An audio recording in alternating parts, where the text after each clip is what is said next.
আপনারা জানেন কালীগঞ্জ বিধানসভা উপনির্বাচন হতে চলেছে এবং সেই উপনির্বাচনে ইতিমধ্যেই তৃণমূল প্রার্থী ঘোষণা করেছে। আলিয়া আহমেদ, তার নাম আলিফা আহমেদ, কালীগঞ্জ বিধানসভা উপনির্বাচনে তৃণমূল প্রার্থী।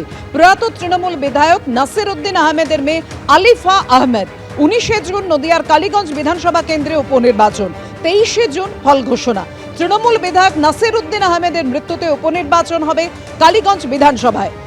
বাবার জেতা আসনেই মেয়ে আলিফাকেই প্রার্থী করল তৃণমূল। কালীগঞ্জ এবার আবার একটা রেকর্ড মার্জিনে তৃণমূল কংগ্রেসের প্রার্থীকে এই উপনির্বাচনে জয়ী করবেন সে বিষয়ে আমরা নিশ্চিত। ইতিমধ্যেই আমাদের এআইটিসি ওয়েবসাইটে এই বিষয়ে প্রকাশ করা হয়েছে এবং সেখানে আমাদের যে প্রার্থী আলিফা আহমেদ, 38 বছর বয়স্ক, উচ্চশিক্ষিত, তার বিষয়ে জানানো হয়েছে। আলিফা এর আগে জেলা পরিষদ সদস্য ছিলেন এই কালীগঞ্জেরই একটি আসন থেকে। তিনি রাজনীতিতে নতুন নন এবং বাবার হাত ধরে তিনি স্থানীয় বহু উন্নয়নমূলক কাজ করেছেন। তৃণমূল তার নাম প্রার্থী হিসেবে ঘোষণা করার পর আমাদের প্রতিনিধি কৃষ্ণেন্দু অধিকারীকে দেওয়া একান্ত সাক্ষাৎকারে কি বলেছেন আলিফা আহমেদ, দেখুন। বছর খানেকের মধ্যেই রাজ্যে বিধানসভা নির্বাচন।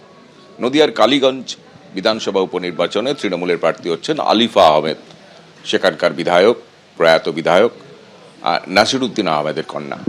আমাদের সঙ্গে রয়েছেন তিনি। কতটা আশাবাদী এরকম দলের তরফে বাবার জেতা আসনে ক্যান্ডিডেট হওয়ার পর? আপনি জয়ের ব্যাপারে যদি বলে থাকেন, আমি আশাবাদী, আমি নিশ্চিত কালীগঞ্জ সিটটাই জয়ী হব, আমি আশাবাদী সেই ব্যাপারে। কালীগঞ্জের মাটির সঙ্গে আমার আত্মিক সম্পর্ক, আমার বাবার দীর্ঘদিনের রাজনৈতিক জীবন এই কালীগঞ্জের মাটিতেই। আপামোর জীবন ধরে তিনি কালীগঞ্জের মানুষের জন্য প্রচুর কাজ করেছেন, পাশে থেকেছেন। বাবার পাশাপাশি আমিও কালীগঞ্জের মানুষের পাশে থেকেছি। আমি আত্মবিশ্বাসী যে মানুষ তার রায় ঘোষণা করবে এবং আমাদের দিদির যে উন্নয়ন তার পক্ষেই মানুষ ভোট দেবে। 2016-এ বাম এবং কংগ্রেস জোটের কাছে আপনার বাবাই হেরেছিলেন, আর সুতরাং ইতিহাস কিন্তু বলে যে ওটা অপরাজেয় নয়। দেখুন, বাবা হেরে থাকলেও ব্যবধান ছিল মাত্র 600 ভোট। বাবা এতটাই বিশ্বস্ত সৈনিক ছিলেন যে আমাদের দিদি আবার 2021 সালে দলের যে টিকিট বাবাকেই দায়িত্ব দেন। 2021 সালে বিপুল সংখ্যক ভোটে কালীগঞ্জের মানুষ বাবাকে নির্বাচিত করেন। বিরোধীরা এখনো ক্যান্ডিডেট দেয়নি, তারা তো একটা অভিযোগ করতে পারে যে সেই পরিবারতন্ত্রে একটা শিলমোহর পড়লো। শুধু পরিবারতন্ত্রের কথা বললে এখানে ঠিক হবে না, কারণ বাবার হাত দিয়েও আমার রাজনৈতিক খড়ি হলেও 2011 সাল থেকে কিন্তু আমি রাজনীতির সাথে সরাসরি যুক্ত।